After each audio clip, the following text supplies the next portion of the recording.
back to my channel. It's Razor Essence here. Okay, so today I'm gonna be talking about I just finished, so I'm a little okay. So let me turn this light down because it's quite bright, quite bright. Maybe it's the brightness level. Maybe now I look purple. I guess I'll do with this. I could do with this. I look purple.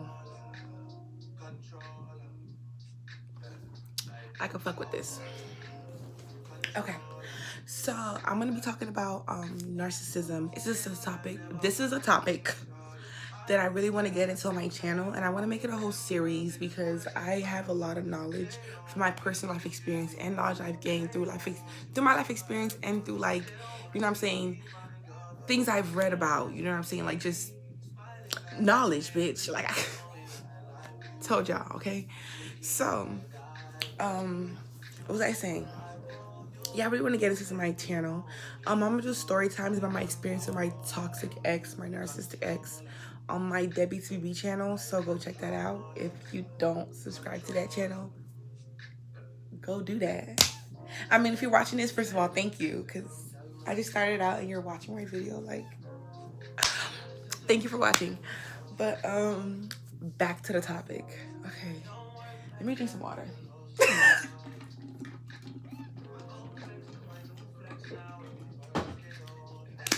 Okay, so what was I saying? Oh yeah, I'm gonna do story times about that on my other channel. And I want to start off with this video. I want to start off with talking about, I'm gonna title this video everybody has narcissistic tendencies. And I want to touch on this first before I get into like manipulation, how they try to tear you down, what they use, or my understanding, you know what I'm saying, and what narcissistic tendencies is. First of all, just touch on that. I personally will. Everything I talk about I already touched on that. Listen. Okay. I feel like narcissistic tendencies, I feel like everyone has it, first of all.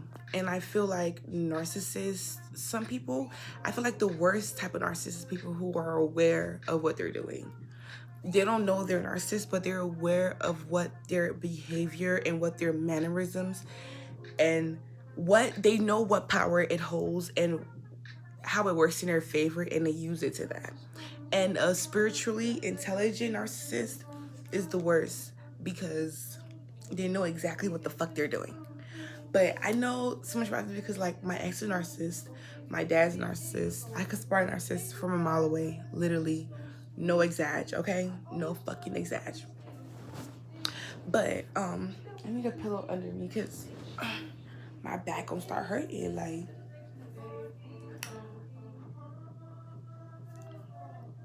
I don't know what song this is. But what was I saying?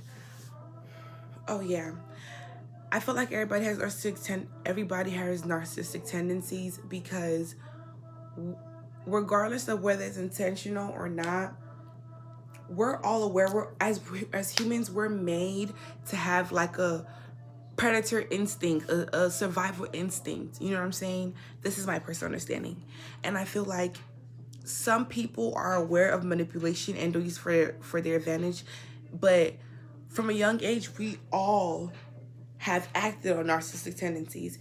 For example, let's say you're in school or whatever, and you have a teacher that you know she cool, so you're more likely to slide or like, you know what I'm saying, skip or like, you know what I'm saying, slack on work because you know she's cool.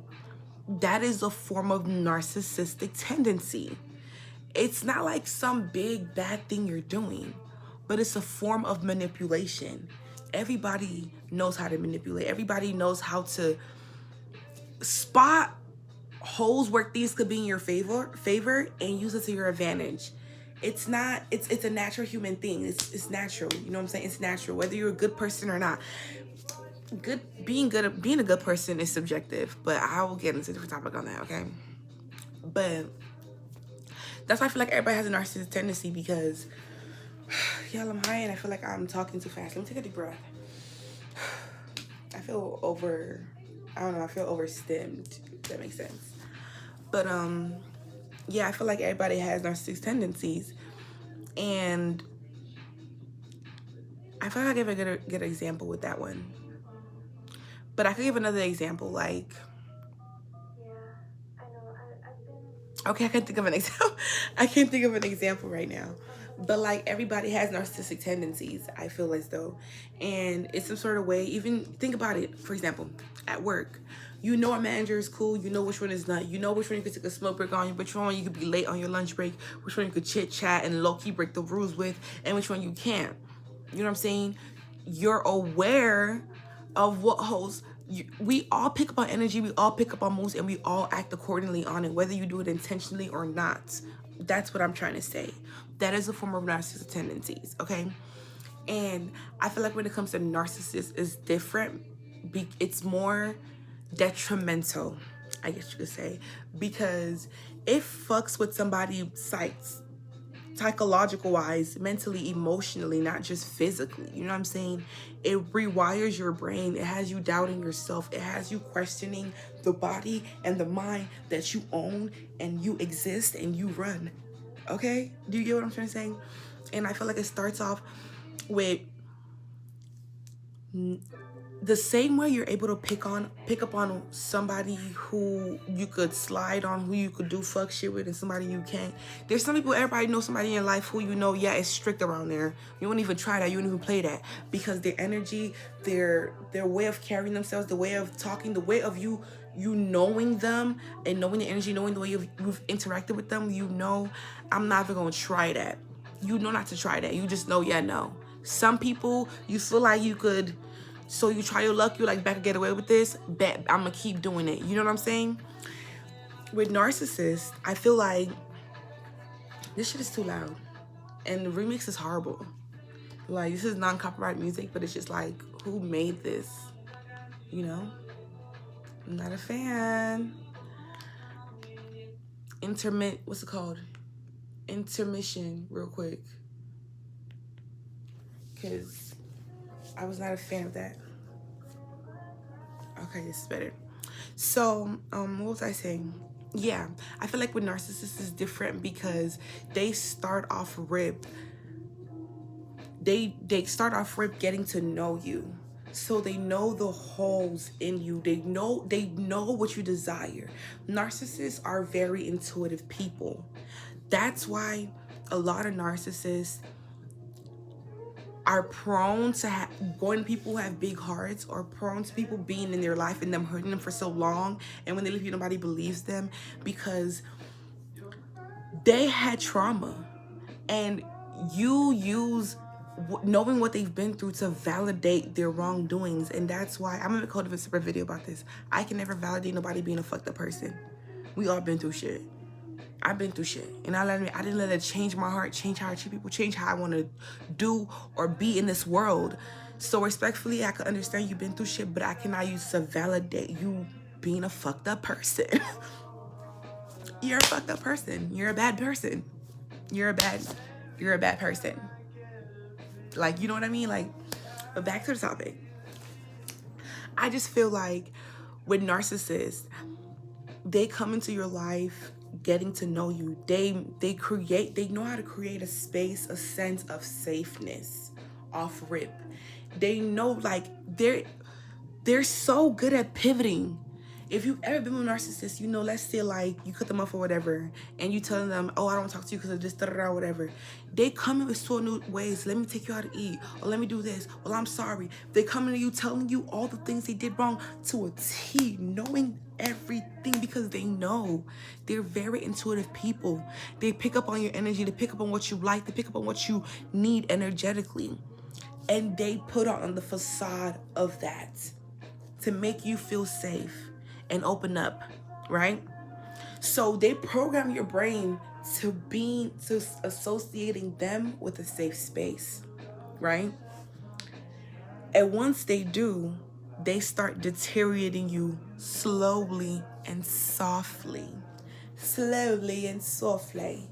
slowly just start pecking away at you, just start making you feel way, way less than, and just making you feel like rubbish, girl. Just rubbish. Rubbish. Mad. Crazy. Okay? It starts subtle. I bet you do. You can remember them telling you like, oh, you can remember them telling you like, oh my God, I love your toenails. They're so beautiful. I love your feet, kissing your feet. And on a random Tuesday, your feet are so ugly. Like, I'm not meaning nothing by it, but like, why does it look like that? Like, it's slow and subtle.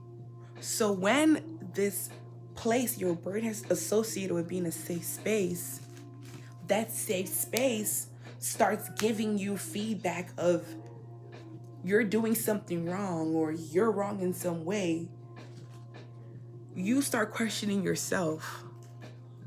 You start conforming, right? Especially when, and I really feel like it depends on the person, because sometimes, like for me personally, like it never, some people get to the point, and it gets, for some people, it makes them question themselves and how they see themselves. And for some people, it leads them in a state of confusion. Like, I feel like for me, it would left me in a state of confusion. Like, I don't think I'm ugly. I don't think I'm not that bitch. I'm just confused as to why you fucking with these fat funky hoes. That's confusion. That literally was it. It never had me thinking. And some women, it will have them seeing themselves as less than, have them seeing like, I feel like for me personally, in some aspects of myself,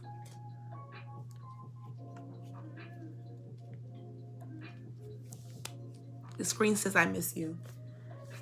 My brain, sorry. I have personal things going on, okay? But what was I saying? Yeah, what was I don't know what I was saying. Wait, I said yeah, but I don't. Oh yeah, for me, it left me in a state of confusion. I feel like there was some parts of me that, you know what I'm saying, did start doubting myself. Like, back then I used to love my taste in music, love how how much I yapped. I thought I was a yapper, but I was surrounded with friends and people who found that funny about me or loved that about me or let me be that. And she told me she loved that about me, but it would be points where she was deteriorating that. So when I left her, I got into a state of questioning myself and over analyzing and feeling like I made myself smaller because I still had her voice in my head saying, you talk too much. Like, you always want to play some vibe music. Like, just condescending ways. Look-wise, physical-wise, never ate that. Never questioned that. You know what I'm saying? And that's not no cocky shit. It's just that some people have a strong foundation in how they see themselves. And respectfully, my ex was ugly. So for me personally, it was like, I know I ain't ugly. Like, no shade, no cocky shit. And nobody should ever sit up here and feel like they look better than their partner. No. But when you're getting hurt and when you get deteriorated to the point where you're in confusion, you start grasping for facts. That's what they start having you feel like you need to grasp for literal facts. Not the fact that they got you in confusion, because your brain is not gonna make that connection yet, because there's still a safe space, because the highs and the lows of them loving you, telling you, knowing how to be everything that you know they can be, and you saw them being at first, but also going back to making you feel like you're never enough and this shit would never work and you would never be enough for them, right? So your brain would never make the connection of, I'm confused because this is not a safe space. This is not a person I love. That's not the connection your brain's gonna make, okay? Your brain make connections of like, I'm not ugly, so why is he or she doing this, okay? I don't cheat, I don't do nothing. Maybe I did go out last weekend. Like, maybe I shouldn't go out no more. Okay, you will start grasping for facts, and they will throw facts at you in a way that the interpretation of it is flipped. They will grab facts and just slowly switch it up a bit and throw it out so quickly. So quickly, just so quickly. So quickly, you just left in confusion.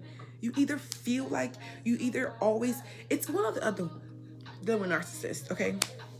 I think I'm gonna make this the title of the video, actually, instead of everyone's a narcissist. I think I made this title of the video. It's one or the other dating a narcissist or being family, relationship, whatever the case may be. It's one or the other. Either you're always left in a state of confusion, or you're always trying to be enough. It's one or the other.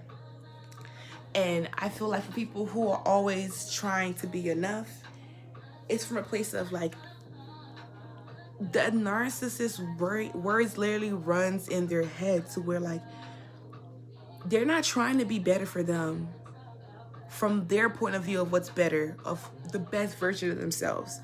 They're trying to be better from the point of view of pleasing the person that they're longing to love them like they first did. You get what I mean? And I feel like for a lot of times that happens to people who this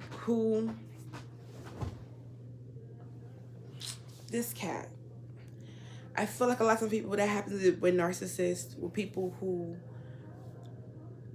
they feel like the narcissist loves them more than they love themselves, subconsciously. So if this person, when they came into your life, if you saw them as like they love me fully, and now they just break you down fully, you will always start longing for that love. You will start conforming and changing. Everything they say to you, you would take it as feedback and take it as a need for something you need to change. Not for you, for them, right? You will always be in a state of drained. You will always not be enough. And when you live for a moment, you will experience peace, bliss. You might experience a longing, but you will experience peace, right? And then it will come back.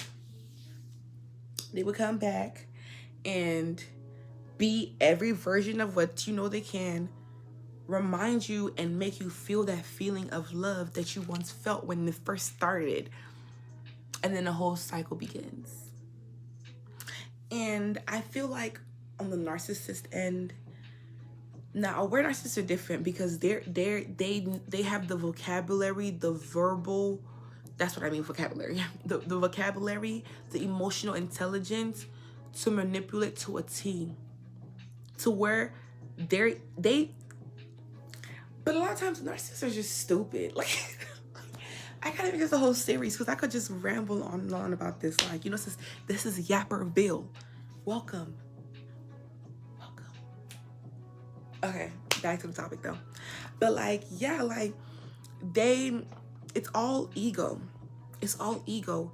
They cannot conceptualize seeing themselves as anything other than this good person they are, right? So when they do fucked up shit or stuff like that, and you're showing them the facts, you're all this stuff or whatever, they could take it in, but their brain is like, I'm a good person. That don't feel like something a good person would do. Yeah, I didn't do that, but I didn't even link up with her. Bro, you acting like that shit. They're gonna find a way to validate their actions because that's what their ego does to them all the time. They've been through so much trauma that they feel validated being a fucked up person because they're like, I've been through this. And a lot of times I feel like narcissists, it's like people who have been through trauma too, but from a place of like, it just made their heart bigger, made their love for people stronger. I feel like to narcissists, they're like a firefly, like a lighting light, like to them, they're like, ooh, your love feels so new, your love feels so genuine, it feels so pure. So they would just drain you.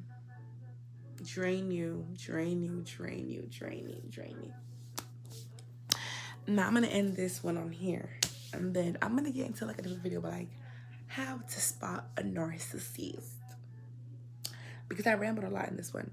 But yeah, y'all, if you watched the end, thank you for watching, and hope you're having a great night. This is Late Night Talks with Debbie, and thank you for being part. If you just watched the video, you're part of YAPPERVILLE, and thank you for being part of YAPPERVILLE, and I love y'all down. Okay. Bye, y'all.